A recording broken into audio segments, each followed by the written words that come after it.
அனைவருக்கும் வணக்கம்.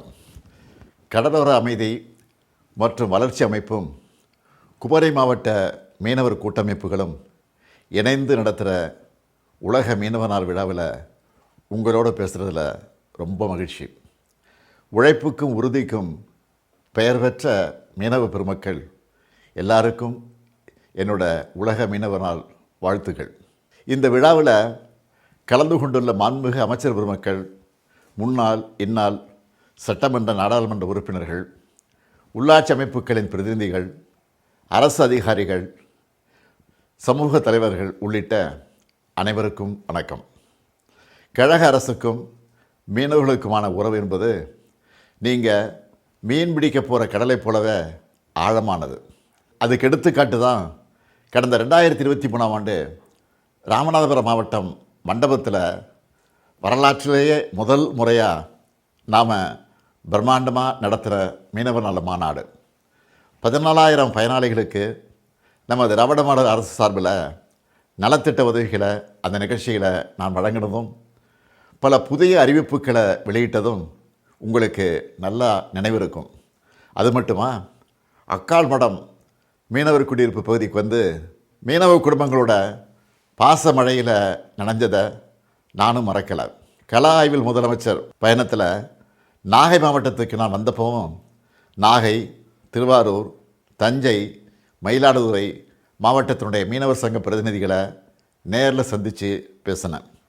தொடர்ந்து 2024ஆம் ஆண்டு பிப்ரவரியில் அனைத்து விசைப்படகு சங்க நிர்வாகிகள், ஜூலையில் விசைப்படகு மற்றும் நாட்டுப்படகு மீனவர் சங்க நிர்வாகிகளை தலைமைச் செயலகத்தில் நேரில் சந்தித்து பேசினேன். இந்த ஆண்டும் பிப்ரவரி மாதம் ராமநாதபுரத்தைச் சேர்ந்த பல்வேறு மீனவர் சங்கத்தினரை சந்தித்தேன். மார்ச் மாதம் நாகை மாவட்டம் நம்பியார் நகரில் மீனவ சொந்தங்களை சந்தித்து அவங்க கோரிக்கைகளை நிறைவேற்ற உறுதியளித்தேன். தொடர்ந்து ஏப்ரல் மாதம் தமிழ்நாடு சட்டமன்றத்தில் கச்சத்தீவை மீட்க ஒன்றிய அரசை வலியுறுத்தி தீர்மானம் நிறைவேற்றினோம். நம்முடைய எந்த கோரிக்கையும் ஒன்றிய பாஜக அரசு செயல்படுத்த தயாராக இல்லாத நிலையிலும் நம்ம மீனவர்களுக்கு நம்மால் ஆன உதவிகளை நாம் தான் செய்யணும்னு ஏப்ரல் 7 அன்று 110 விதியின் கீழ் 576 கோடி ரூபாய் மதிப்பிலான நலத்திட்டங்களை மன்னார் வளைகுடா பகுதி மாவட்டங்களை சார்ந்த மீனவர்களுக்காக அறிவித்தேன். இந்த திட்டங்களை எல்லாம் சரியாக ஒருங்கிணைச்சு நிறைவேற்றணும்னு திட்ட கண்காணிப்பு பிரிவு உருவாக்கப்படும் என்றும் அறிவித்தேன். இந்த நிகழ்ச்சி நடந்துகிட்டு இருக்கக்கூடிய குளச்சல்ல துறைமுக விரிவாக்க பணிகளை தொடங்கணும்னு நீங்கள் வச்ச கோரிக்கையை ஏற்றுக்கிட்டு அதுக்கான 350 கோடி ரூபாயை விரைந்து வழங்க ஒன்றிய நிதியமைச்சருக்கு நான் கடிதம் எழுதி வலியுறுத்தினதும் உங்களுக்கு நினைவிருக்கும். இந்த ஆண்டு மே மாதம் இந்தியாவிலேயே முதல் முறையாக சூறை மீன்பிடிக்க திருவொற்றியூரில் மீன்பிடி துறைமுகத்தை திறந்து வச்சேன். அது மட்டுமல்ல, தமிழ்நாடு முழுக்க மீன்பிடி துறைமுகங்கள், மீன் இறங்குத்தலங்களை திறந்து வச்சிருக்கிறேன். கடல் அரிப்பு பாதிப்பை தடுப்பதற்கு உங்கள் கோரிக்கைகளை கேட்டு தூண்டில் விளைவுகளை அமைச்சிட்டு வரோம். இது எல்லாத்துக்கும் முத்தாய்ப்பாக உங்களோட மிக முக்கிய கோரிக்கை ஏற்று மீன்பிடி தடைக்கால நிவாரணத் தொகையை 5,000 ரூபாயிலிருந்து 8,000 ரூபாயாக உயர்த்தி அறிவிச்சிருக்கிறோம். அதுவும் 60 வயசுக்கு மேற்பட்ட மீனவர்களும் பயனடைகிற வகையில் இந்த திட்டம் செயல்படுத்தப்படுது. மீனவர்களுக்கான வீடு கட்டும் திட்டத்தின் கீழ் பட்டாக்கள், மீன்பிடி தொழிலுக்கான கூட்டுறவு கடன், 1000 நாட்டுப்படகு மீனவர்களுக்கு 40 விழுக்காடு மானியத்தில் இயந்திரங்கள், மானிய விலை டீசல் அளவு உயர்வு, மீனவர்களுக்கான வீட்டு வசதி திட்டத்தின் கீழ் வழங்கப்படும் அலகு தொகை உயர்வுன்னு ஏராளமான நலத்திட்டங்களை இந்த 4.5 ஆண்டுகளில் செயல்படுத்தியிருக்கோம். உங்கள் குமரி மாவட்டத்தில் மட்டும் கடந்த 4 ஆண்டுகளில் மீனவர்களுக்காக 567 கோடி ரூபாய் மதிப்பிலான உள்கட்டமைப்பு பணிகளை செஞ்சு கொடுத்துருக்குறோம். தமிழ்நாட்டோட கடலோர பகுதிகளை போலவே திராவிட மாடல் அரசு சார்பில் மக்களுக்காக செயல்படுத்தப்பட்டு வர திட்டங்களோட பட்டியலும் மிக நீளமானது.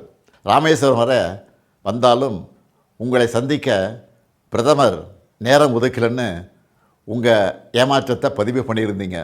ஆனால் நான் அப்படி இல்லை. கடலோர மாவட்டங்களுக்கு எப்போ வந்தாலும் மீனவர் சங்க பிரதிநிதிகளை சந்திக்கிறேன். உங்கள் வீடு தேடி வந்து உங்கள் குடும்பத்தில் ஒருத்தனாக தான் நான் இருக்கேன். நீங்கள் நினச்சா எப்போ வேணுமுனாலும் தலைமைச் செயலகத்திலையும் என்னை சந்திக்கலாம் என்கிற அளவுக்கு மீனவர்களுக்கு நெருக்கமான அரசாக நம்ம திராவிட மாடல் அரசு இருக்குது. இப்படி தொடர்ந்து உங்களோட தொடர்பில் இருந்து உங்கள் தேவைகளை கோரிக்கைகளுக்கு செவிமடுத்து உடனே நிறைவேற்றுறவன் தான் இந்த ஸ்டாலின். இந்த நல்லுறவு என்றென்றும் தொடரணும். இலங்கை கடற்படையால் தமிழ்நாட்டு மீனவர்கள் சந்திக்கிற இன்னல்கள், உயிரிழப்புகளை தவிர்க்க உறுதியான நடவடிக்கைகளை ஒன்றிய அரசு முன்னெடுக்கணும்.